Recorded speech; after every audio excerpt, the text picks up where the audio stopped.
What's going on, boys and girls? Good evening and welcome to tonight's edition of Cageside with Christopher James, here live just for you. Streaming here on Facebook Live and also streaming on my YouTube page. So make sure you check out my YouTube page, follow it, subscribe, help me blow this thing up so we can get the biggest party going on and be the number one MMA show on the planet. Tonight, man, I got a good show lined up for you. I got one guest and his little brother. They're going to come in right now. His little baby brother. I love it. But they're both fighters. The little brother is learning from the big brother. So it is, the little brother's lucky because his big brother is an excellent teacher because everything he's done in his career, he's done the right way. He hasn't rushed anything. He's taken his time. He's been very thorough. He's an excellent chef. He trained an American top team down at Coconut Creek. He's a seasoned, it's funny because he's so young, but he's a seasoned UFC veteran right now. He does a lot of good work with charity with a foundation called Chucky's Fight. We're going to talk about that. But let's bring him in right here, right now, onto the show. He's been here before. I love this kid. I've been watching him since he was an amateur. Please welcome Boston Strong, Mr. Charles Rosa. What's up, yo? What's up, guys? How's it going? Oh, it's going, man. And for you guys that are just tuning in, make sure you share this video everywhere. Spread the word. I can see all your comments, so just type your comments in, and I can share them with everybody. So, Charles, we're going to start out the first thing that I do with every guest right now because of the world that we're in. And while you're answering this question, I'm going to share this video on a bunch of groups so we can get a lot of love out there.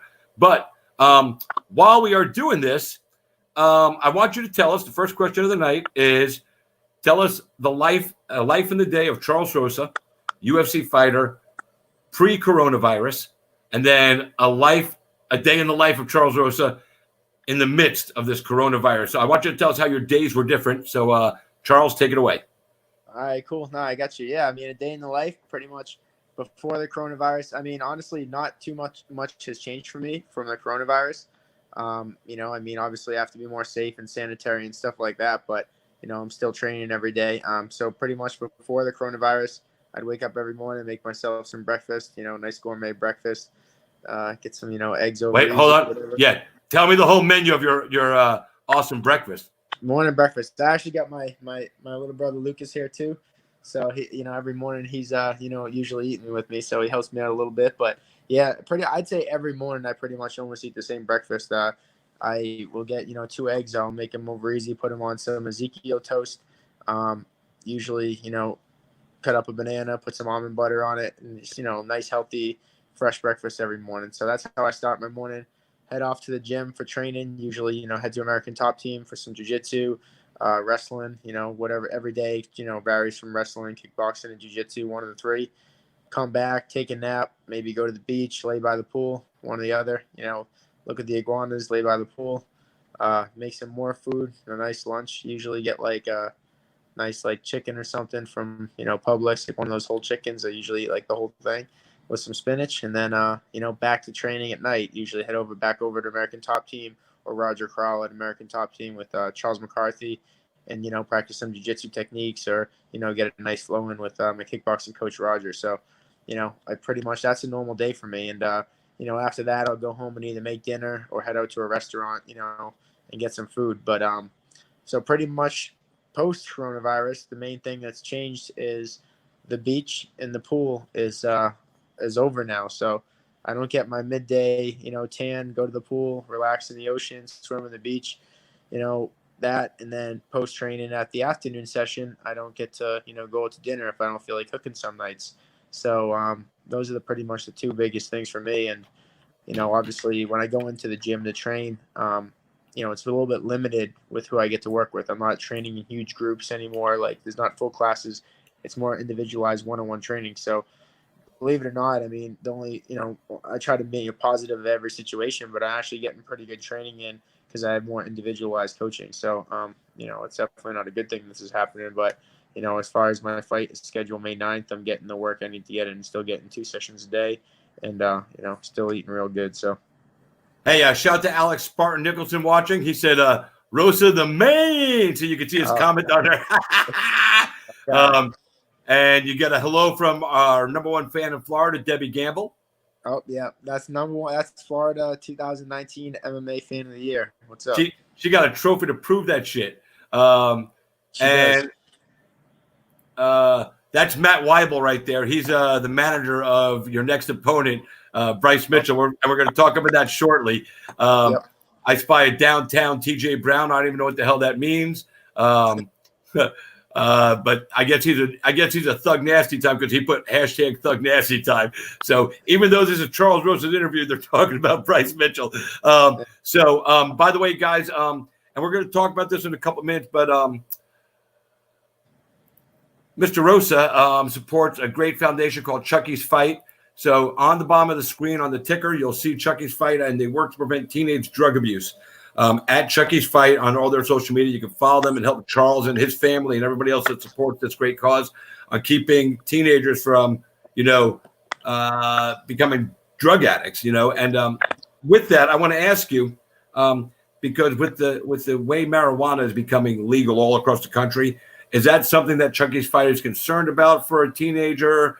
Since it looks like it's going to become legal everywhere in the next 3 years. So is that something you're worried about, or you're more worried about, the heavier drugs and really becoming junkies? I just wanted to get your take on that because I don't know what your stance is on marijuana itself. Yeah, so pretty much the stance in that. I think I think if marijuana is legal, then that's a different story. I feel like for younger kids, if marijuana is illegal and they have to go buy it from an illegal drug dealer, then they're putting themselves in a position to be around illegal things. So it's more the way, the stigma of marijuana and stuff like that leads you into situations and being around people because it's illegal. You have to make it an illegal thing, and you're around it. That has to get into it. But I personally don't have any problem with marijuana. I think pretty much like every one of my friends do it, and I've never really seen a problem with it. And do you smoke? No, I don't smoke. I don't. Have you ever smoked a little weed? Oh yeah, for sure. When I was in high school, I was in college. That's all right. I became a pro athlete. I wasn't sure how much it would help. A lot of fighters do, and I mean they still do really well, and they compete. Guys that are world champions that have, but I just didn't see, the benefit, and especially since USADA had it illegal for so long, there's no reason to pick it back, start smoking if you weren't allowed to before. So they just legalized it. All right. So tell everybody exactly what Chucky's Fight is, how it started, because I know how important it is to you and your family. And I don't know the basis of it. I don't know if it's a personal thing, somebody from your family or something. And I really just wanted to find out, all these years I've known you, I've never asked because I always felt that maybe it was, even though you promote it, that you support it. I was always like, if it's a personal family tragedy, I don't want to ask because he's going to get upset and then I'm going to cry, and I don't want to cry on the show. No, man. No, this is something that I carry each of my brothers on each one of my shoulders. I got my brother Dominic and Vincent when I was 16, and the following year when I was 17, I lost my two older brothers to drug overdoses. So after that, two brothers. Yeah, two brothers, Dominic and Vincent. Yeah, I was 16 and 17. Crap. They were 21 and 23 years old. So they were my two older brothers. So, I went from being the youngest brother in the family, just, once my brother Lucas and his twin brother were born. And it was really hard losing them, you know what I'm saying? And it's tough. So what my dad did, because he had to cope with it his way, everyone kind of deals with things their own way. My dad basically, he started an organization. He would just go jump in the ocean every day to deal with it, kind of like his way of like mentally dealing with it. So the difference with him is rather than being in Florida where it's always warm, like my dad's up in New Hampshire and Boston area, and the water's freezing. So in January, February, March, he's going to jump in the water every morning because that's where they put my brother's ashes, and he's jumping in the freezing ocean. So once people caught hold of that, they say, why don't you do something with that? Maybe why don't you make something of it? Or my dad's like, what? And, my mom and dad came up and some other people came up with the idea to start an organization called Chucky's Fight, where people could, jump in the freezing cold ocean and do a plunge, with my dad and dedicate, maybe some money to help people and kids or even adults and people that can't get into treatment centers that are addicted to like opiates and heavy drugs, drug addicts that can't get the help that they need, because there's a lot of people out there that have drug problems or their families have drug problems or people, and they don't have insurance and they don't have the funds to get into a treatment center to get the help. So that's pretty much what Chucky's Fight is. They give out grants to different kids, people that need help to get into sober living houses and stuff like that. And man, they've helped thousands of people. My dad has like thousands of testimonials, and he's won, awards and stuff, and it's pretty special to what he's done. And man, it's pretty amazing. Like, how many people he's helped. I've seen so many people. They even come by the house sometimes, like, "Oh, your dad saved my life," and it's real, and he's really helped a lot of people. So, and even if he was only be able to help one person, I think it'd be all worth it. But the crazy part is, like, whether people want to go there and donate, either way, you can go check out the YouTube page of Chucky's Fight. And even if you just want to get a kick out of it, you're bored and you want to see someone, he does it every morning. So it's live videos every day that he goes and jumps in the freezing cold ocean. So when you're sitting there warm in your bed, you want to get a kick in the morning, just turn on Chucky's Fight, and you see my dad jump in the water during a blizzard, a snowstorm, That's that polar bear diving shit, those polar It's bear all for a swim good clubs. cause. Yeah, it's all for a good cause. Oh, my my dad God. doesn't flinch. Whenever I go home for Christmas and New Year's, he makes me and my brother Lucas. It's like the worst thing. I always have to do it. I'm like, all right, we gotta go in. It's Christmas. Like, gotta do it for the big bros. And we jump in. We got videos of us doing it, and when it's snowing out and stuff. And man, it sucks every time. But I think it definitely makes us tougher. And it's kind of how I was raised. I was raised tough. My dad raised me tough, so I try not to flinch when I jump in there too. And it's funny because it's just like a really cold ice bath, and you're a pro athlete, so ice baths are kind of normal anyway. Yeah. It's just a big ice bath, So it's and you know what, the dedication from your dad, and God rest your brother's souls. To lose one brother is hard enough. To lose both of them. Were they both together? Did they die at the same time, or was it just apart? It was a year apart. So my brother Vincent was like completely accidental. He just, he just pretty much was like would smoke weed and stuff, and then his wisdom teeth were coming in. So like, I think he just like traded some weed for some opiate pills or something. I mean, and it was his first time ever doing them. He just took way too many. Wow. And then my brother Dominic struggled with substance abuse for years, and it just probably didn't help losing his little brother. I think he felt a little bit responsible and stuff, but it was really tough. But I got my two little brothers, my sister Teresa, my little brother Francis and Lucas. They're twins, and I got Lucas living with me now. He's living with me now in Florida, and he's state champion wrestler from New Hampshire. So he's my training partner some days during this quarantine. When we're bored, I get to go downstairs and roll with him on the mats downstairs. So I'm still training every day, and he's going to be the future of Florida MMA. I mean, you saw how many fights I fought in Florida, and what I mean, that's what wasn't it like 20 or something, 25 amateur fights before you decided to take it pro? I mean, and I used to tease you about that when I would see. I'd be like, dude, what the fuck are you doing, man? Go fight pro. You're ready. You'd be like, nope, I got a plan. I'm going to ride my bike to the gym all the way from this place to this place. And I respect the hell out of you for the path you took, because most guys would not have taken the path you chose. They would have said, all right, I got my 5 fights in, maybe 6 or 7, and I'm going to become a pro fighter. And they would have gotten there too early, and they wouldn't have been able to stay. You got there, and, you've had some injury bugs really bite you in the ass. So we haven't seen as much Charles Rosa as we should have seen, based on the time from when you signed your contract to where you are now. But because you did it the right way coming up, and you've showed the UFC your dedication, you got fight night bonuses, you bring an exciting fight, you were able to survive through the injury bug and stay in the UFC with no issue, no question, nothing hanging over your head that, hey, I'm injured again, I'm going to get kicked out, because of the way you came through. And that's truly a testament to how you did it, because when you got there, you were ready. You know what I mean? And I think mentally, physically, you broke down a little bit. That's all the years riding that bicycle. We got to keep you off the bike and in the car, back and forth. But well, I didn't have one back then, so I know. With my 2 hands, you know what I'm saying? But hey, you did it the way you were supposed to. You did it the right way, and I hope one day that you write a book. And I'm being serious. I hope one day you write a book, My Journey to the UFC by Charles Rosa. Because the story's still being written, though. The story's still being written. The story is still being written, but your journey to get to the UFC is a story all in itself, is what I'm saying. And it's a great blueprint for young fighters like your brother and other youngsters that are coming up to follow, because it was successful. There's guys who went to the UFC. They had 5, they got, they had their amateur fights. They did that, and then they took 5 or 6 pro fights, and boom, they're in the UFC. And they hung around for 1 or 2, and then they lost, and and then now they're back on the regional scene. Probably never back to the UFC again.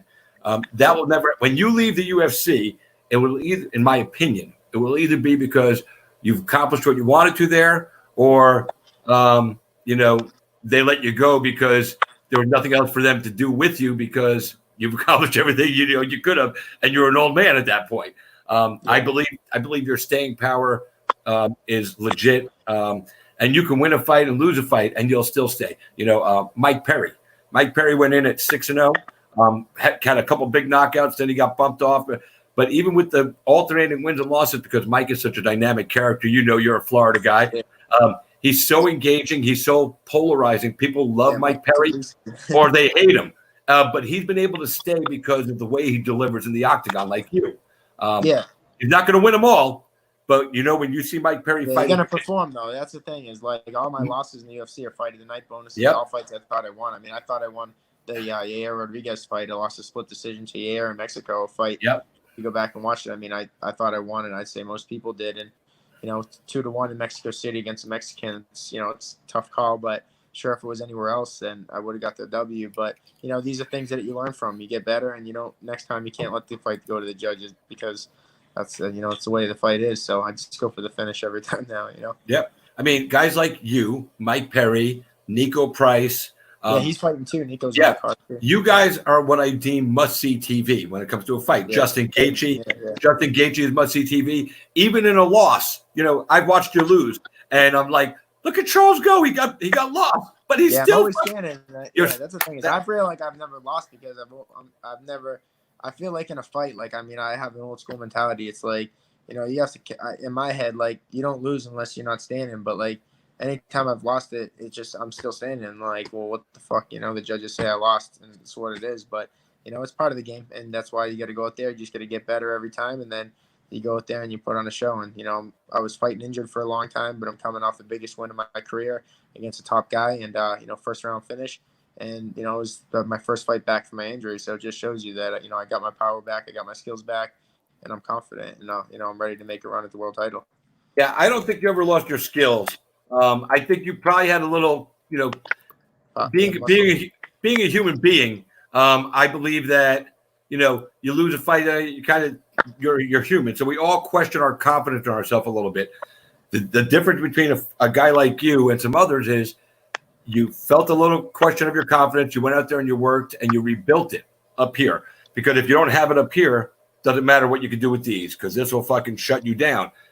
You never. Even in the face of injury and losses, I've never once seen you be negative about your career, negative about your situation, negative about life in general. You're a pretty happy fucking dude. Yeah. I mean, that's what it is. And I don't have any doubt in myself. Like I said, I truly feel like I never really lost. No one's ever put me out or put me to sleep, or I never, I don't feel like I've ever been defeated. The judges can say what they want, but when I'm still standing at the end, and the other guy's face is, fucked up more than mine. I'm like, well, who really won the fight? It's up to these judges from this country. It's what it is. But I ain't making excuses, and this is what I love to do. I get to fight for a living. I fought 20 amateur fights in Florida for free. So it's clearly what I love to do. So I'm just happy that I'm able to make a living off it and continue to do it. And I got a big fight. I think me and Bryce might be the first major sporting event.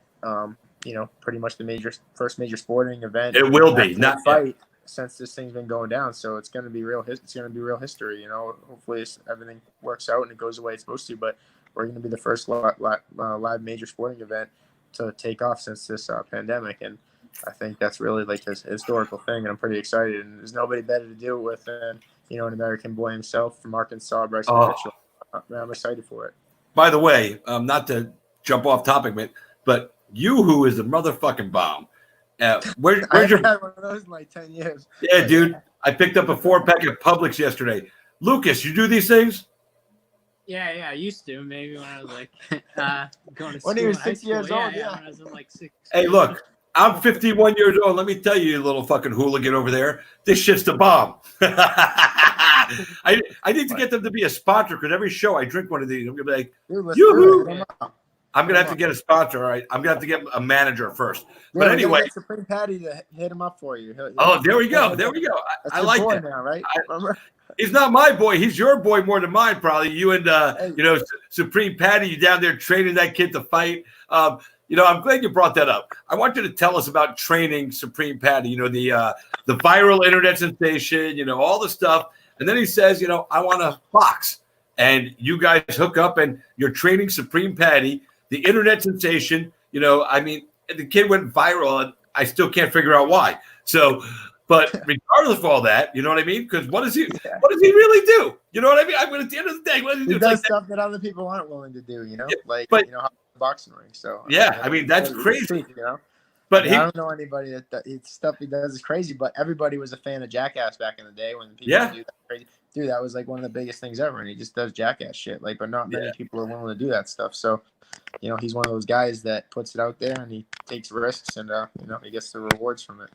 So, and did you have a good time training? Did he take it seriously while you were teaching him? Or yeah, he took it serious. It's just, you know, man, you can't learn boxing in 3 months. You know, you can't learn boxing in 2 months, and it's you know, it was a lot of work, but he took it very serious, and he earned my respect. I can honestly say that. Like, anybody that, you know, puts in, you know, the work and does what, you know, train and doesn't quit. You know, there's times I had to push him a little bit, but anybody that puts that in and actually makes the walk and fights in the ring, the octagon, or whatever, earns my respect. Like, amen. Everybody's like, oh yeah, I would fight, I would do that, but it's the people that have actually made the walk that I really, really respect. A lot of people talk about it, but only a few people do it, and he's one of the people that did it. So he really did earn my respect that night. That's awesome. Yeah, it was fun to have you guys up there, you know, with him and then Masvidal and Pettis in that grappling match. Yeah. Joel Romero. Yeah. I mean, Romero. I mean, that was great. You know, Chris Barnett, Mike fucking, what the fuck is his name now? I can't remember his name. One of Pettis' guys.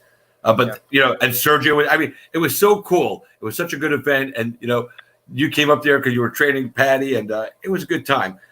Speaking of, you know, training and working hard, American Top Team, you know, I know you bleed American Top Team. You've been there forever. You know, and there's fighters from American Top Team and all over the country, you know. And I know one person that you've always had a really solid friendship with, besides just being a teammate, is Walt Harris. Yeah, it's my boy. I love that guy. Now I love Walt Harris, you know, and you know, the tragedy that his family went through with Anaya Blanchard and her being kidnapped and killed. I saw a lot of posts from you, you know, and social media stuff, reaching out to Walt, and I'm sure, you know, there's a lot of stuff behind the scenes that we don't know about. And I don't want to get too personal into what you guys talked about during that time. But I just want to say to you, you know, I felt like you really went above and beyond to let Walt know that he always had you there in his corner during all that tragedy. You know, it's a hard thing to go through. You know, as tough as you guys are as fighters, you know, you all become wussies, you know, when something like that happens. I mean, we're all people, you know, and I know he went through it, you know, and I had actually chatted with him just on a quick chat on Facebook after the whole thing, you know, played out a little, and we knew what happened. And I just said, you know, I'm glad you had people like Charles in your corner. And he just said, Charles is my boy, you know, and just kind of, you know, and I knew right there from that statement how deep the friendship was. And, you know, how hard was it for you, though? Because I know you knew Anaya, you know the whole family. So it wasn't like you were just reaching out to your friend. You knew Anaya personally. I never met her. Yeah. I mean, how hard was it on your heart, you know, especially losing family members yourself at a young age? And then, you know, this. Do you think that helped you help him deal a little bit because of your experience with losing somebody close? Yeah, I think for sure. I mean, it's something that definitely, it was absolutely devastating hearing the news and stuff, but it's like anything. It's like experience. The more you experience something, whether it's a fight or losing somebody or anything in life, the more times you experience it, the more I don't mean the better you get at it, but like the more you know how to deal with it or cope with it or whatever. So, I mean, I'm pretty numb inside to a lot of things.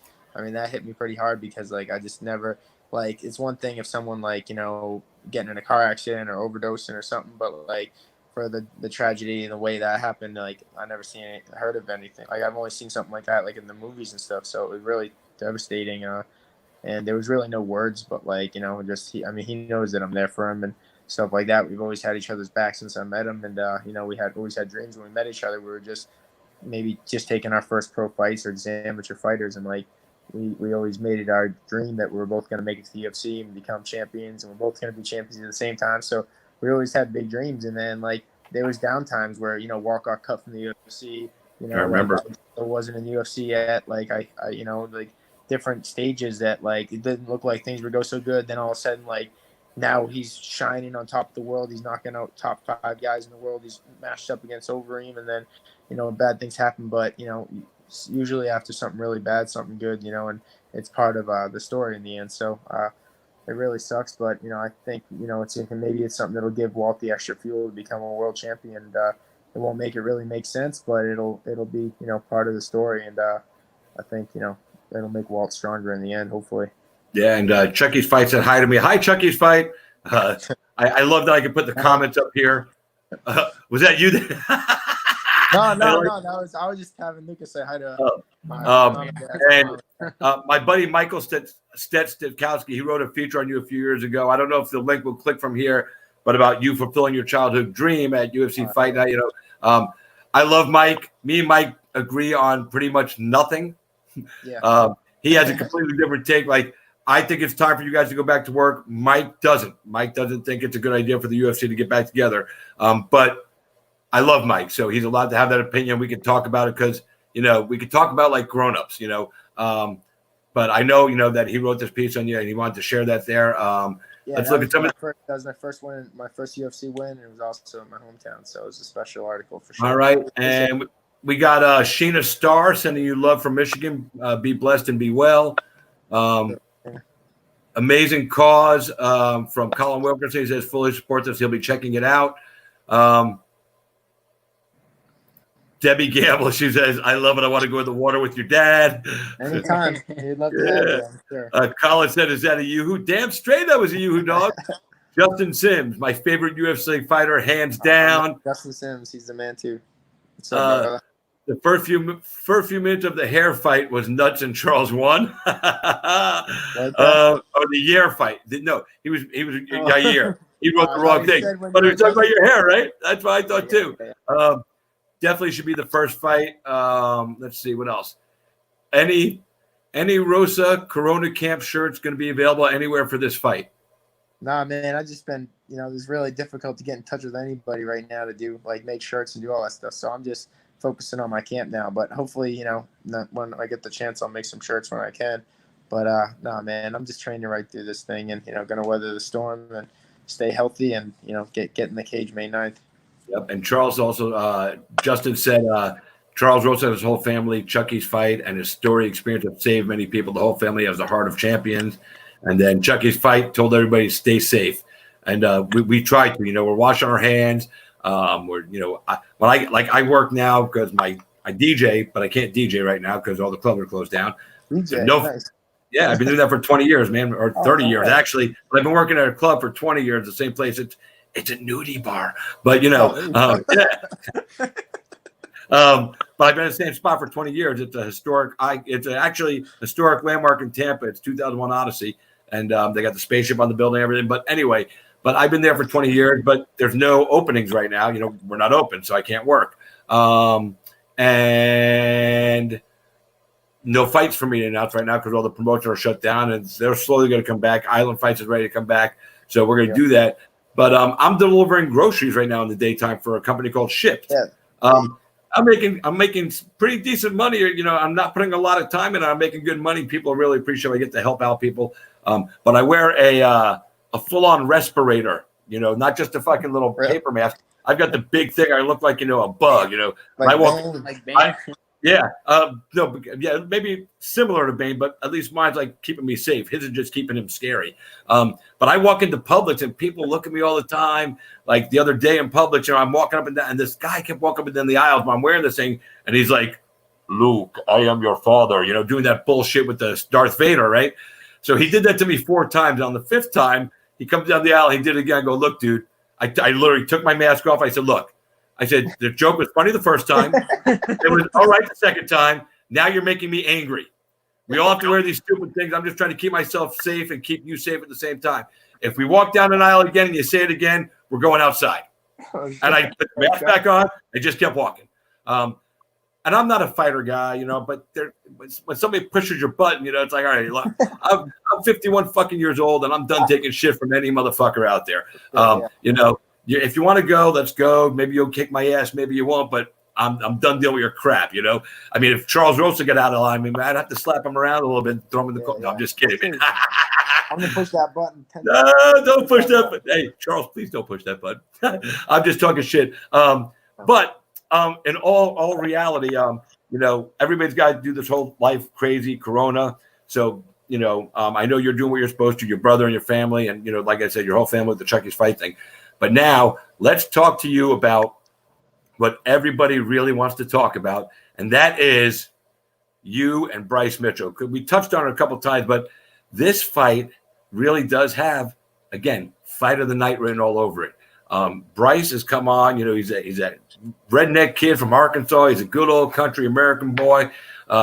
He's got crazy jiu-jitsu. His toughness is off the charts. So you know who you are. We all know you can fight anywhere the fight goes. Your toughness is off the charts. You've got all these fight of the night bonuses because you're Charles Rosa, and you've established yourself as that guy. Like I said, must-see TV. This, in my opinion, might be one of the toughest fights you're ever going to have in the UFC, because I think you guys are the same dude with different hair and just from different parts of the country, because I think your skills are pretty even, but your heart and your desire to go in there and put on a show and give your opponent whatever you got and take whatever they're given. That's what makes you guys special. And you don't see these matchups like this all that often, where both guys are really that. And that's no disrespect to any fighter, but some guys are just different.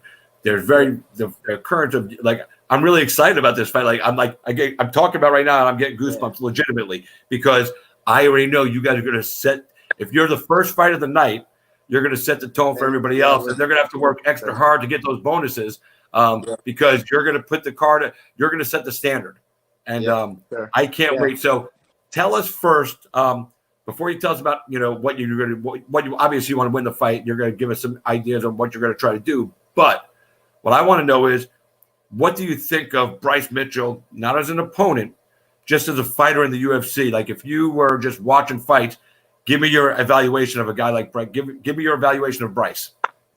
Yeah, I mean, I think Bryce Mitchell's a super tough, young, talented prospect, you know, but like, that's what he is. He's a prospect. So, you know, he still has a lot to prove. You know, he hasn't really fought anybody in, you know, the top guys or any like real veterans, you know, so he's running into the first one with me. You know, he's running into his first real dogfight. You know, I don't think he's fought in any. I mean, he's definitely, you know, not taking away from any of his victories, his 12 wins, but you know, he hasn't fought a real dog yet, and that's what he's running into May 9th. So you're gonna really find out what he's made of. I mean, I've seen him. He's tough. He's weathered the storm through some tough guys.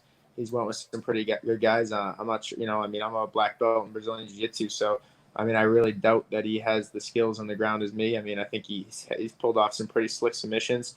But, you know, I mean, that's my specialty too. So he's going to be playing in deep water. If he goes to the ground with me, it'll be a mistake for him. I can promise you that.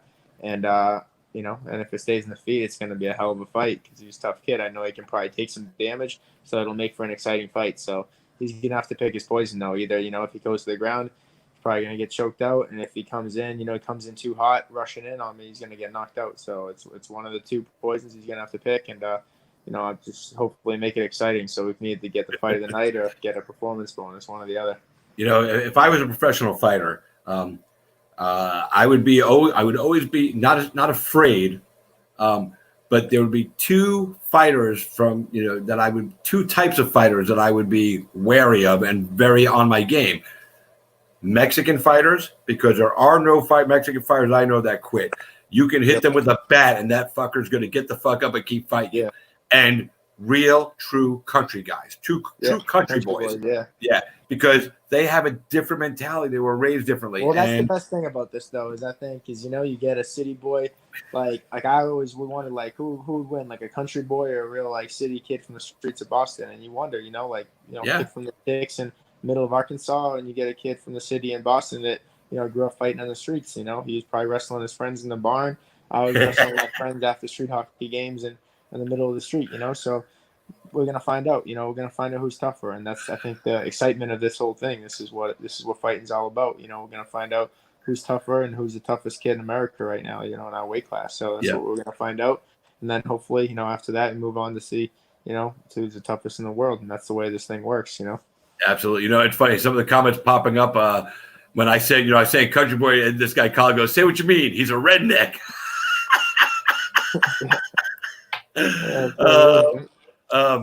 Debbie, of course, she always has your back. She said you're totally going to shine. Justin said, "Hey, Chris, tell Charles how you reprimanded me this morning for saying Rosa is coming to take off Bryce's head off." I didn't reprimand him for saying that you were going to take off Bryce's head. He spelled Bryce's name wrong, and he got a little cocky. I said, "Hey," I said, "you got to at least," I said, "you work in the fight business, dude. You got to at least spell the motherfucker's name right." That's what I said, too, Well, he's right, though. You know what I'm saying? I'm most likely going to take either his head, his arm, or his leg home. So you're going to have to pick one. I'll have one mounted on my wall at the end of this after May 9th. So yeah, is there anything in particular that you look at when you look at the fight films of him? He's 12-0, so you look at his fight film. Obviously, he hasn't faced any of the competition like you said that you faced. He's still coming in. But do you see anything in his game that not worries you, but that you have to pay a little extra special attention to? Because if you don't, it could go badly. With him, I don't think so. I mean, it's a fight. So I know, I've definitely taken into consideration staying in, every fight I'm in the best shape of my life. But, I think, if the fight does go the distance, he's not a quitter. So I know that. So I take that into consideration, and that means a lot. You're not going to really find any quitters in the UFC, but then you're going to find guys with exceptional heart. So, he's the type of guy that's going to be impossible to break. I figure, the toughest guy I fought, I feel like, in the UFC was Kyle Bochniak. The kid was steel. He's real iron. I beat the bag out of the kid. His face, you couldn't even recognize him after. I remember that fight. His leg was the color of my shirt. You know what I'm saying? And, leg kicking him, but the kid didn't go down. So I had to be prepared to go 3 rounds with him, and I had to be prepared to be sharp to the last second because he was throwing bombs to the last second of the fight. So I think he has that same type of heart and determination, but we're really gonna find out. So I think he still has a lot of work to do. That's kind of how I compare it. I think if he fought Kyle Bochniak, I think Kyle would whoop his ass. In my head, as a fight fan, I'm like, oh, if Kyle Bochniak fought Bryce Mitchell, who would win? I think Kyle would, and I beat Kyle pretty badly. So I think I think that's kind of the way I look at it, from an outside point of view. That's what you're asking. I got that's what I'm saying. And Matt Weibel right there is again Bryce's manager. He said, "We shall see May 9th. Can't wait." But obviously he's going to pick his client. But even he knows the last line of it is the most important thing. What he said, it's going to be a classic because he knows. I can't wait. Hey Matt, if you can get, I still have Charles on. We're going to talk with his brother and everything. But if you can wrangle up Bryce right now, let me know, and I'll send you a link. We'll have Bryce jump in with us. It'll just make this whole thing kind of fun, impromptu. So I'm inviting him on, and so if you can get him, shoot me a message on Messenger, and I'll send you the link. You can shoot to him, and we'll bring him right in. But I can't wait to see that fight. But when we were setting up this interview today, about an hour and a half ago, Charles sent me a message. He goes, "By the way, my brother, the future of Florida fighting, is here in town with me, living with me." So I'd like to introduce everybody to the future of Florida MMA. He is the younger brother of the man over there, Charles Rosa. And he has a twin brother. I don't know the twin name, but this is Lucas. Yeah. So Lucas Rosa. Lucas, man, first of all, nice to meet you, and welcome. How you doing? I'm good. How are you, man? I'm dealing with the quarantine like everyone else, but still trying to get as much training as I can right now. All right, so you're fighting now. I'm guessing, have you had any amateur fights yet? Yeah, so just to explain my background, I haven't had any amateur fights yet. I'm just starting to come up. The quarantine kind of halted a little bit of my training, but I was the state champ wrestler in high school, 2-time captain of the first time. Hold that thought for 1 second. You can put it. I just want to share this right here because Justin Sims said he just peed a little. Charles, he loves you so much. You're making the kid pee. You got to stop him. He's excited, man. He's excited. We get him to. He said he might actually. He's trying to get a job working, doing a camera position for this fight, so he might be there filming. I don't think he should because he's going to film your fight, and if you get the win, he's going to drop the camera and pee himself, and he's never going to be able to shoot a video. He's phenomenal. All right, so no, he is. I love him. He's such a hard worker, and he's so creative with what he does. And Titan is lucky to have him as a member of their staff. All right, so you haven't fought yet. You said it got derailed by the corona. What made you decide you wanted to follow in your big brother's footsteps? Well, so I've always been fighting even since I was little. My older brothers would beat me up a little bit and toughen me up. I had older cousins and. Even my identical twin, we'd wrestle around when I was little, but so that was always fun. But then in high school, I used to do self-defense jiu-jitsu when I was little, like more just self-defense stuff. But then I moved on to wrestling when high school, did really well there. I won a state championship. Did some rugby in college, which isn't like a combat sport, but still tough. But did you say rugby? Yeah, rugby. I was a 3-time captain. Rugby is tougher than football. It's tougher than soccer. It's tougher than lacrosse. And lacrosse, you got to be pretty tough to do that too because you're beating the shit out of each other. But if you're playing rugby and you can and you're a captain, that means you're a badass. And if you go in there and handle those scrubs, man, where they're just all that just says something about your toughness and your intestinal fortitude. So wow, man, that's balls right there. Yeah, so then even after college, I got something called a Thomas J. Watson Fellowship. They basically fund people academically to follow a passion of theirs around the world for a year, like a $30,000 grant they give you. And mine was on mixed martial arts and looking at it from a philosophical perspective. So I got to go to Holland to train Dutch kickboxing and Thailand to train Muay Thai and Cambodia to train like an ancient martial art called Bokata. So yeah, I've been keeping really busy and, it's something I'm really interested in, mixed martial arts from a intellectual perspective, really. I like the mental part of the game as much as anything else. I feel like mixed martial arts really takes a lot of the virtues that I hold the dearest, like heart and everything, and puts them on full display. So that's, what I like about it. How old are you, Lucas? I'm 24 right now. So 24.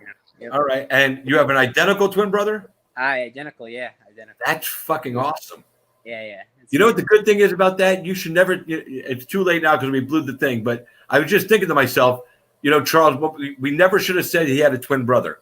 And you should be – listen, train them together at the same time and make them equally good. So this way, if he gets hurt, brother steps in and nobody will fucking know the difference. Yeah, or we can train them for matchups. Like get one really good at kickboxing and the other one nasty. So when we have certain matchups, we'll just put whoever in. You know what, fucking man? You guys have to fight each other. I beat his ass every day. No, not you, Charles. The twins. What's the other one's name? Lucas? They fought each other every day too. No, when we were little, we used to. I used to make them fight each other. What's the other brother's name? Francis.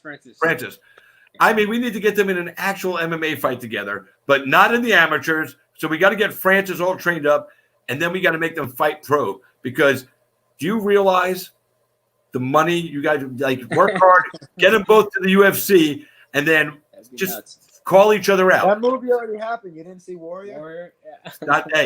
That's a movie. This is real life. That's true. This is real life. Can you, Charles, think about this for a minute? You've been in this game long enough, and all this stuff. Like, I always talk about fights that I want to see that I know will never happen. Like, I want to see Nate Diaz fight Nick Diaz in the worst fucking way. Because it would be a great fight. Because I don't think either one of them would fucking pull back on the other. They'd be like, "Fuck it, it's just business. We're gonna beat the shit out of each other, and like we do in the gym every day for free. And then we're gonna go get high after." So they just have a little more cheddar to do it. You know what I'm saying? Yeah. So I want to see that fight. So you guys can be the first. You can just train and train and train. And then we'll set up the reason that they want to fight each other is because we'll have Lucas go, I want to fight my brother because Charles always favored him when he was a kid. And I want to show him that Charles that he shouldn't have. Just create some crazy story. Yeah. um, I like Francis too much. Maybe Charles. I'll fight him. I'll fight him right now. Yeah. We'll do quarantine rumble. hey, Matt, he doesn't have to have Facebook. He just needs the link to this. It's not a Facebook broadcast. So if he wants to come in, let me know. And so Charles, do you no, keep them both in the camera. Keep both of you in there because you guys are adorable. So now your little brother wants to be a fighter. Was there any point where you tried to talk him out of it? Yes. Yeah. When every I was day, in Thailand. Well, hold on. Hey, Lucas, I'm asking Charles. Respect your elders. I asked him. Exactly. Respect my authority. We were in Thailand. I'm like, I went to visit him. So he went to 3 places for his Watson scholarship. He went to Cambodia, which is more like mental training, like, was trying to get him started, like, just about mixed martial arts. And then he went to Thailand. So he really learned how to fight in Thailand, like real kickboxing, with the Thais, like in a real Thai gym, my connection for my coaches in Thailand. And we went there, and then, like, he was training twice a day, every single day. And he was so tired. Like, we would wake up in the morning, like 6 a.m., and you'd hear the Thais hitting the bag, like, every morning, like the bag's going every friggin' morning. And I'm like, he's like, oh, I'm so tired. And, like, he loved it and stuff. But I'm like, man, some days you come back with a bruised shin, you got, cuts on you or whatever. And I'm like, man, this is just the start of it, man. Like, it's only going to get harder. So, if you don't love this now, then don't do it. Like, and he loved it. He's still doing it. But, I don't like, they call this the hurt business for a reason. It's a really tough sport, and you're going to get injuries. You're going to get hurt. You're going to get your feelings hurt. You're going to get, real injuries, and you're going to be upset sometimes. So it's an emotional sport, but, it's what I chose to do and what I love to do. And if he wants it, I'm going to support him while he does it. Yeah, I mean, why would you not? You're going to make sure he gets trained up the right way. Yeah, we got the blueprint, so we're just going to keep following it, Got my coach Charles McCarthy, he showed me how to do it, and now Lucas got the same coach, McCarthy's teaching him everything, so as you guess he's getting good fast, and we got, he still got some time, but we'll get him in there. Awesome, man. What's as the big brother, and you've gone through all this before, so obviously you'll be able to help him. Wait a minute, hold on. So Matt Weibel said, if Bryce subs you, you have to get a Thug Nasty tramp stamp. Pinky promised me. All right, well, what's he gonna get? All right, so offer him right now. If you sub Bryce, then Matt will have to get Boston Strong fucking tramp stamp on his back. All right, it's a bet, dude. Let's run it. Matt Weibel, you in there? So, Matt, that's the bet right now. And Charles Rosa is the man of his word. If he gets subbed by Bryce and you guys agree to it, he'll get the Thug Nasty tramp stamp. And if he subs your client, when he subs your client. Get the ink ready. Get the ink ready. You better get a good tattoo artist so it always looks good. So the manager's calling out the fighter. I like it. You know what? I like this friendly banter kind of stuff and tattoo. I love tattoo bets. Tattoo bets are the fucking bomb. Yeah, I mean, I have no tattoos. I don't know if Bryce has any, but it's gonna be his first one, I guess. Wow. Oh, you heard that, Matt, right? So you basically tell your client to get the ink ready. You're calling to Mr. Rosa. That's fucking awesome. I like it. So if I have to say this poor country kid, because of you, is gonna have a Boston Strong tattoo on his back. So I have to say it like this, Charles. If you win, then he has to get a tattoo. Oh, hey, wait, no, Matt, we're not talking about you. We're talking about Bryce. Bryce has to get the tattoo because Matt Weibel goes. His wife said it. Says he's out. Hey, and He's out. he said he can't do it because his wife won't let him. But I also Matt Weibel works for First Round Management. He's a manager. No, I know he helped set up the fight. So I mean, yeah. But on top of that, Matt is also a police officer, and I know he's your opponent's manager. But I also know you always show the respect to our first responder and everything, and he's really a good guy. So I like him a lot, and I like this little fun stuff. So Matt, I sent you the link. Bryce don't need Facebook because they just said Bryce don't have Facebook. You don't need Facebook. You need some internet. Send him that link. Did I send it to you? Let me make sure I sent it. I got to send you the link. Oops. I forgot to send it. There it goes.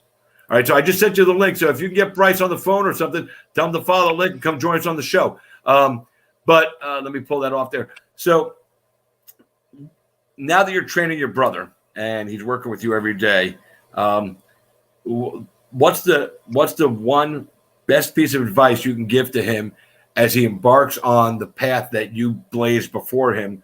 What's the most important piece of advice you think you should give him? I just think, I tell him the number one most important thing when you train is to stay healthy. You know, that's like the most important thing, because if you're hurt, you can't do anything. You don't learn anything. So I try to, we try to work on that and make sure that he's safe and healthy and he's training smart. Is just saying like train smarter, not harder. And I believe it, because so anytime I've got any injuries, because I was just being stupid at training with big, huge guys and not like, tapping when I should, and just like, that's the name of the sport, but you live and you learn. But if you can kind of, Charles McCarthy helped it. The first day I ever did one of Charles McCarthy's class, I was wrong, and I thought I was the toughest kid in the world. I was just headlocking everyone, submitting everybody, like beating up all these accountant blue belts with headlocks, just like bullying them. And then finally I rode like a real brown belt, and he got me in a knee bar. And I remember there was no way I was going to tap because I didn't even know what it was. But Charles ran over and he like tapped for me. He's like, stop. And I'm like, what? I was fine. He's like, no, that kid was going to rip your leg off. Like you got to, learn this. Otherwise you're going to get injured. You're not going to be able to train for 6 months. So, he taught me and, I tried to listen to him as much as I could, but still had to learn some things the hard way, Yeah. And I think, that you said, train healthy and stay away from injuries. I think that's the best advice, but I also think it's the hardest advice to actually follow, because sometimes you just can't avoid the injury. You can do everything right and still get an injury. So what's the second piece of good advice you would give him? Second good advice is to stop eating M&Ms at night. Are you cooking all his meals for him? By the way, for you guys that don't know, you're watching Cage Side Christopher James. We're talking with UFC featherweight Charles Rosa and his brother Lucas. Lucas is a fighter who hasn't had a fight yet, but he will once we get past this pandemic. But Charles, besides being a great fighter, is also a world-class chef. He still owes me and my wife dinner. We got married just about 4 years ago, and he said he was going to treat us to dinner. I'm still hungry, man. I'm still hungry. All right, let's do it. Hey, listen. So this is how I want dinner to go down. We're going to come down to South Florida because that's where you're still at the restaurant, right? Yep. Cut 432? Yep. See, I remember. We're going to come down. I know you only work like 1 or 2 nights a week. Are you working more now? No, I'm not working at all now. It's closed because of the pandemic. All the restaurants are, but some places you take out. But yeah, I'm focused on the fight. That's all right. Well, after this fight and everything, when we get all clear of this and we get back to life, the wife are coming. I are going to come down. We're going to have to come down on a weekend. So it'll be like a Saturday or Sunday, and we want one of your fat steaks that I've watched you cook 1,000 times. Like you show these pictures, and I go, I want lobster, and you know what my wife wants with that? An incredible twice baked potato. Oh, that's easy. I know it's easy, but we want it from the hands of Rosa because we've been dying to taste that meal. So, and like I said, 4 years is a long time, man. Once the pandemic is over, you're going to go back to the restaurant and do your 1 day a week or 2 days a week over there. Do you miss that? I don't know. I think I'm gonna focus mostly on for the chasing this world title, because I'm close. After this Bryce fight, it's a big fight. This is a big fight for both of us. So, I'm sure the winner of this is getting a top 10 guy, top 15 guy in the world, and that's only 1 or 2 fights away from a world title. So, yeah, man, I'm really focused right now on this on the fighting thing. I want to, because you just said something that interested me, and I want to go back to the beginning of the interview. We were talking about Bryce. You said, when it comes down to Bryce as a prospect, you are not a prospect at this point. You are a seasoned veteran in the UFC. So Bryce is a prospect. So while he's got a little, flow right now and a little shine on because of that, nasty submission the last time, he still hasn't really, as you said, he hasn't really cut his chops against top competition. So does beating him really elevate you to that next spot, or do you really need to fight somebody that's actually more established than him after you fight him to get to a top spot? Because I mean, Bryce is undefeated. He's 12-0, 3-0 in the UFC, so he's good. And I've already fought top guys. I mean, if you I know. like you said, I mean, say what I mean. I think Yair Rodriguez is number 5 or 6. He knocked out Korean Zombie, and that's a fight. I say I won that fight. So I mean, I know that doesn't maybe mean much, but all the fight fans and the people know. And Shane Burgos, he's top 10 in the world right now. Fight I was winning up. I was up 2-0. The ref jumped in prematurely when he hit me, but that's how some champions were made. Like Frankie Edgar versus Gray Maynard, he was way more hurt than I was. I didn't even hit the ground. I was on my feet. So when the ref jumped in, and Stephen Thompson versus Woodley, like these have got the ref got to let the fight go. So I truly believe if the ref didn't jump in early, then that would have been another win for me. So all the I don't like to make excuses or anything like that, but I just think I fought in top competition and I've beaten top competition, and I'm capable of it. And I think there's never been a fight that I haven't shown up for and not performed. Not one. I think anybody can watch that and know that there's never a time I've been outclassed or anything like that. So and I've already fought those top guys, so I know I can beat them. And I also beat the best grapplers in the division, like Manny Bermudez. They said he was the best jiu-jitsu guy in the whole division. I submitted him in the first round, and I don't think anybody can hang with me in jiu-jitsu in the entire division. I think I have the best jiu-jitsu in the entire UFC featherweight division. There's no doubt. That's a pretty huge statement considering some of the talent that's there. So the confidence. Yeah, no. So the confidence you have in yourself, and like I said, I'm not doubting you because I've watched you. Like I said, everybody's seen you in the UFC in your pro career. You're 12-3. So you've had 15 pro fights, but I've actually seen, because I've gone back and watched videos, I've seen like 33 fights with Charles Rosa because you had 20 before you ever got to the pros. Yeah. And I just found out something, this Colin Wilkerson guy, also had a really long amateur career as well, Thug Nasty, fucking Bryce Mitchell. So it goes back to what I said at the beginning. You guys are the same guy. He's just from the backwoods in Arkansas, and you're from the streets in Boston. The similarities of you guys as people, even though the demographic of where you grew up and the geographical thing is different, it's truly good. It's going to shine through. You know what I'm saying? It's like I said, we're talking about the fight again. The goosebumps come right up, dude. I don't get that a lot with fights because I've been doing this so long. It's really got to be something special for me to get excited. And both arms are boosted up right now. I got a little fight wood going on. So, I'm excited. So we've covered Chucky's fight. We've talked to your little brother. We've talked about Bryce. Is there anything I've missed? Last time I saw, and I would like to get a little personal. I'm pretty sure I remember, and I could be wrong, but you had a girlfriend last time we chatted. Are you still, going on there? What's the personal life going on? Are you married? Are you getting married? I'm not married. Are you single now? Married. No, I'm not married. I'm just, focused on my fighting right now. So any distractions that get in the way, I got to cut them out. And, I'm real focused right now. So, I'm just, staying focused on the fighting. And, it's hard to manage relationships and stuff. It's when you're fighting because. So you're single. It's something that nobody does, so is what it is. So are you single then? Yeah. Okay. You could just say I'm single and, you don't have to get the whole thing. No, because the reason I asked that, and you answered exactly, it's really hard to focus on fighting in the UFC, focus anywhere, but in the UFC, especially when you're really trying to chase down a world title, and to have a relationship, unless that person is completely invested in being a fighter girlfriend or a fighter wife that truly understands the game, like Sam Alvey's wife. Sam Alvey's wife won America's Top Model. Yeah. That's awesome, right? That's why they call him Smiling Sam. That's when he got the nickname. Happy, when he was dating a supermodel. Well, she's in his corner, right? She's in his corner too. All the time, and she's not just there. She's not there just as eye candy. She is fully invested. She knows what's going on. She knows how to actually call out directions from the corner.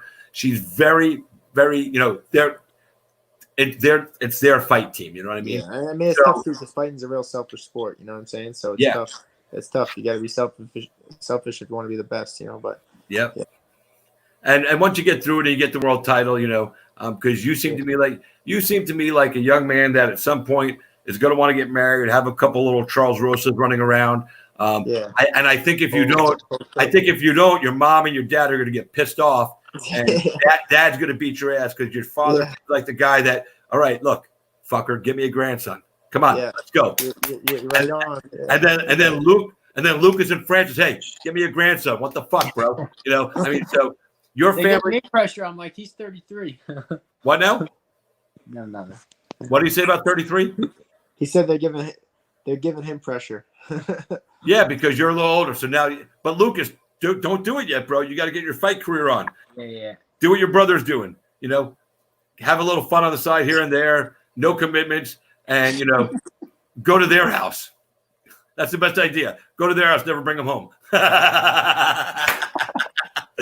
That's how I did it when I was young. I never went to a girl's house. I never went to my house. I always went to the girl's house. And then when they fell asleep, I'd leave. I'd be like, all right, I'll see you tomorrow. Bye. No, I'm just kidding. Don't do that. Don't do any of what I just said. But he won't. Don't worry. How important is this bond between you guys? The fighting thing. You're obviously your brothers. You love each other, and you support each other 100%. But this, like you said, it's a selfish sport, and to share what you guys are going through, like you on your way up and your brother coming into the sport, you have to be strong in what you got going on in here for yourself to be able to take on, because it's a responsibility to help your brother. So how has this elevated the relationship between you and Lucas? And you can both answer that question. Lucas, you can go first. How has this helped you and Charles become closer as brothers? Well, definitely, I think I like training with him because I kind of get to see him in a different atmosphere than I'm used to. Like he really embraces the role of a teacher a lot, and like I think he puts a lot of lessons into me of like being an open-minded fighter. Not being unwilling to use a technique or a style because I think, oh no, only this technique can work. He really tries to ingrain into me that like anything can work if I believe in it, and make me open to all different ideas and embrace all different types of martial arts and stuff. And he's really good at that and good at breaking things down and making it conceptual so that I can understand it a little bit better. And it's a little bit of different of a relationship, like kind of being more of like a coach and a student than two brothers. But I think it just makes everything stronger when you spend that much time with each other. And Charles, what about you? Same question. How has this strengthened the bond of you and your brother? I mostly just want to whoop his ass more. I love him, and I'm cutting weight, healthy, but he's good. He's doing what he's supposed to be doing. So I mean, I think if he continues what he's doing, he's gonna be able to do what he wants to do, and be a professional fighter and hopefully make a living off it. And hopefully by that time, UFC fighters will be getting paid millions of dollars, and then I can be staying on his sick mansion couch, Yeah, but you could get your 15%, right there, man. Yeah. But all that's great. But how has the relationship between you and him changed? Like, is it better today than it's ever been? Because you're brothers. Brothers hit bumpy road sometimes. Not saying that you guys have. It's always been fine. Yeah, it's always been good. I live with him when we're in Cambodia. I live with him in Thailand. I live with him when we went to train Dutch kickboxing in Holland. So we were living in little, we traveled the world together. So we went to Italy, we went all over the world. So it's always been good. It's always been a good relationship, and so. It's definitely a bond, but he's my brother regardless of whether he's a fighter or not. Sure. So. But I think you guys sharing this career will strengthen the relationship. Like I said, you guys are family oriented. Everybody's got to have grandchildren or somebody's getting their ass kicked. Yeah. And I'm sure Charles is you're close with your other brother Francis, and that's all great. But I think you two, because you're doing this, just that brings you guys a little closer because you're sharing something that the rest of the family can watch from the outside, like you said, Lucas, and now you're seeing him in a whole different light. So your love, admiration, and respect for him, I think, automatically steps up. And the same thing for Charles, seeing your dedication to it, not just from the physical, but you're thinking it all through. So you're doing it down his path, but you're doing it even better, I think. Exactly, yeah. Because that's the plan. So because you've actually had all this fellowship to really go do stuff before you ever stepped into a cage or an octagon, and it's going to truly strengthen your level. And like you said, your brother's going to be right by your side the whole way. What weight class are you fighting at there, Luke? We're not totally decided yet, but probably 155 to start. Then probably head down to 145. Oh, the Rosa is down at featherweight. Uh-oh. Yeah. The dream's coming true. Whoa! I wanted the twin brothers, but I'll take any brother that want to beat the shit out of each other. Those fights will sell. I mean, fuck it, And yeah, you're not ready for that. By the time you're ready to fight your brother in the UFC, your brother's already going to be moving on to another division, and so I'll be a heavyweight by then. Hey, if this coronavirus pandemic goes on any longer, I think all the fighters are going to be heavyweights because when we get bored and we got nothing to do, we typically, as humans, we just, all right, fuck it, we're going to eat. Now, here's a question. Oh, wait. No, that's not the right one. Oh, yeah, that is. How does it feel for you being on what could be one of the biggest UFC cards in a long time? Oh, man, I'm pumped. I think this is the biggest card of all time. And to be able to kick off the show, from what it looks like, me and Bryce will be kicking off the show, and it'll be the first major sporting event fight since the pandemic. Not just the event, but the actual competition. We're going to be the first competition live sporting thing since the pandemic, and I think it's pretty historical. It'll be pretty amazing, and I don't think there's two better people to do it. Two tough kids that are actually going to go in there and fight. That's what we're doing. And it's going to be a good way to kick it off, like you said. And what fight are you looking most forward to outside of your own fight with Bryce on that card? What's the fight? Oh man, all the fights are freaking amazing. Honestly, I love them all. Card is fucking sick. I think the two heavyweights, Nagano and Rosenstruck. What'd you say? Nagano and Rosenstruck. Yeah, Rosenstruck. He's actually my teammate now, so I've been seeing him put in work every day. Oh shit! And dude, those guys are monsters. They're big boys. So I'm excited. I'm sure someone's getting knocked out in that fight. So that'll be interesting to see. Who's more powerful, two biggest dudes just going at it. That would be more, but then technically what I'm excited for is a Nico Price Vincente Luque fight. That's kind of an underrated one too. Those guys are both scrappers and they have no quitting them. So it's similar to the me and Bryce fight. So I think that's going to be a good scrap too. Yeah, that Nico Price fight against Luque, I'm excited about that. But for me, again, your fight excites the hell out of me.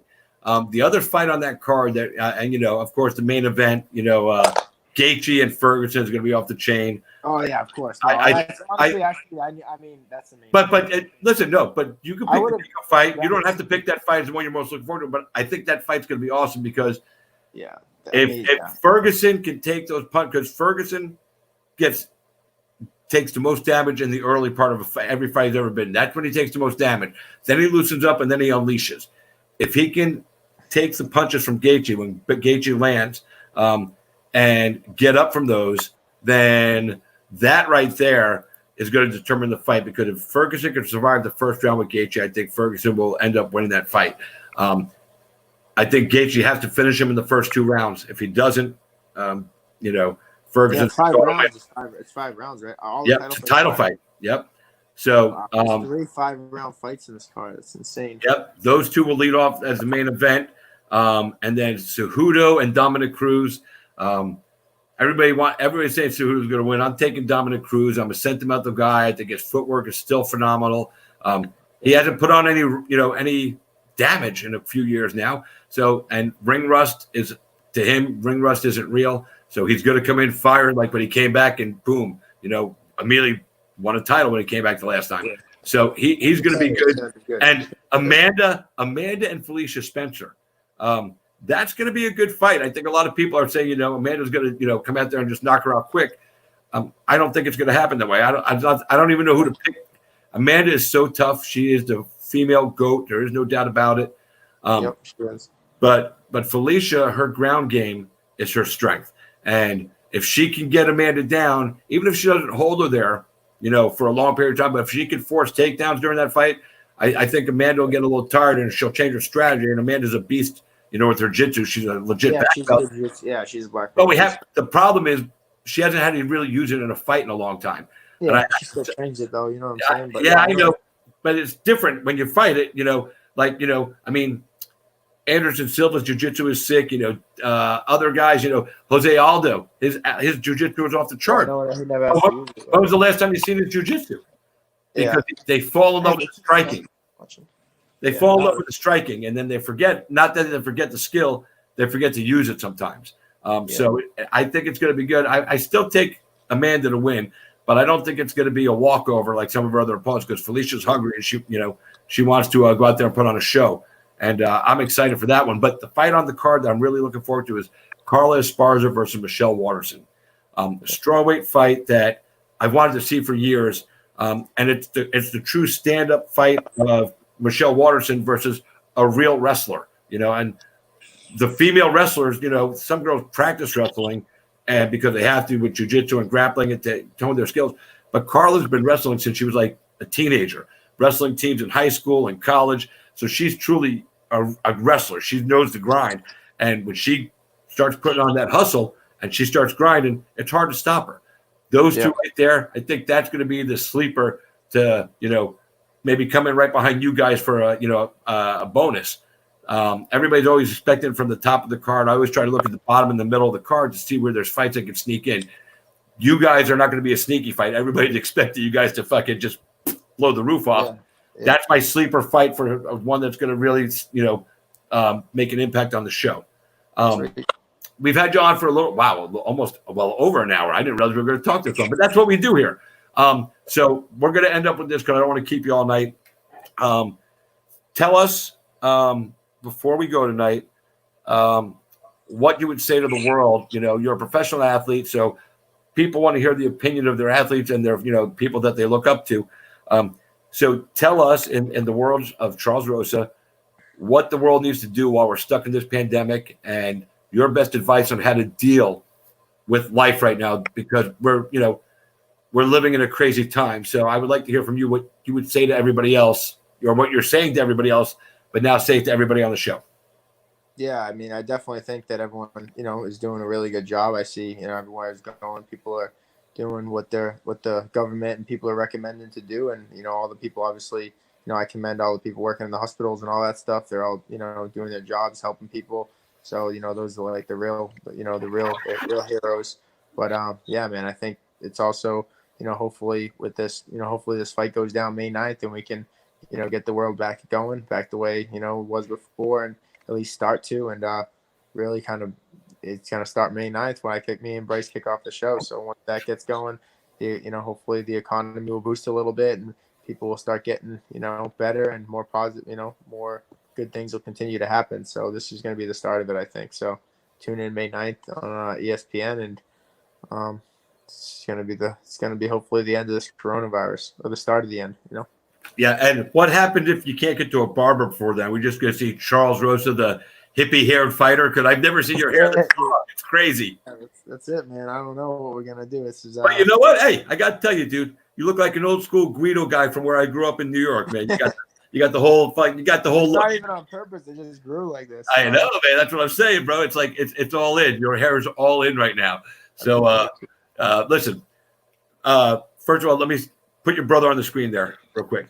Lucas, man, it was great to meet you tonight, man. Honored, to have you on the show with me. Am I your first time you've been on an interview?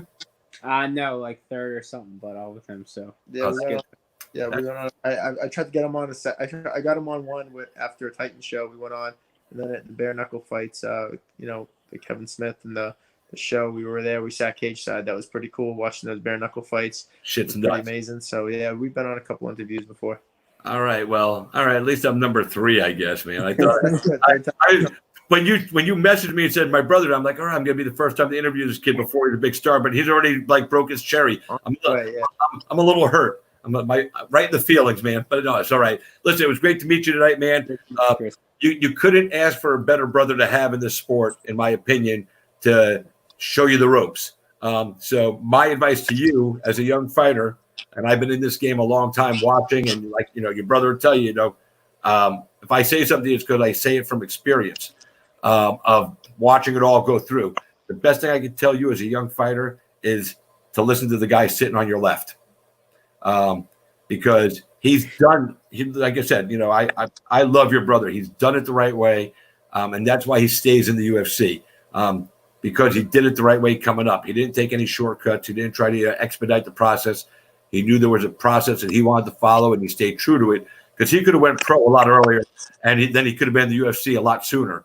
But that's not how he wanted to do it. And there was a reason why. Nobody understood the method to his madness except him, and that's all that mattered. So now take his knowledge, and there's two kinds of people in the world. There's smart people and there's wise people. Smart people learn from their own mistakes, right? Wise people learn from the mistakes of others so they don't have to go down that same path. So become a wise mixed martial artist. Learn from his mistakes, take the best of what he gives you, and run with it, and then put your own flair on it and become a star. The Fighting Rosa brothers. That's what I'm good. I appreciate it. No, that's for real. That's from the heart, man. Appreciate you, man. For Charles, for you, always a pleasure to see you, man. Hell yeah, man. Appreciate you.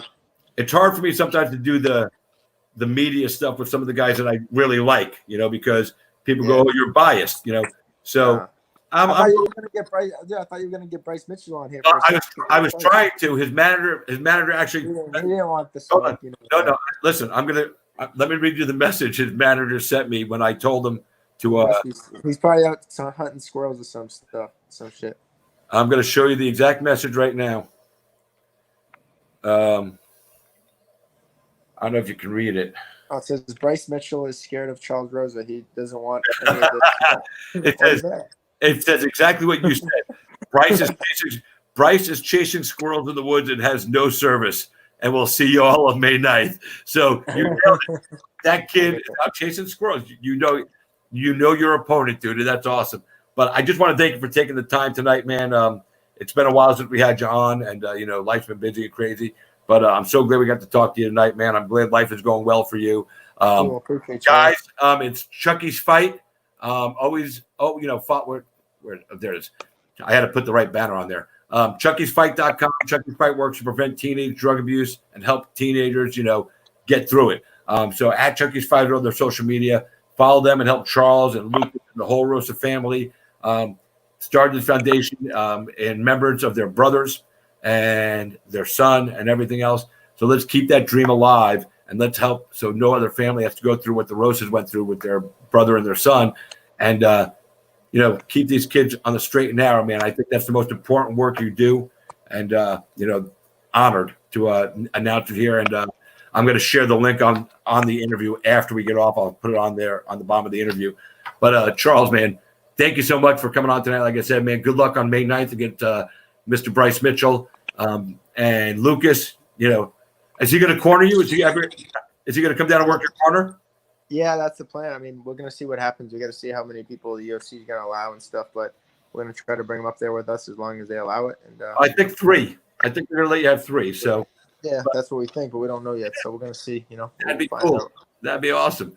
Yep. You have to have both brothers and like one coach.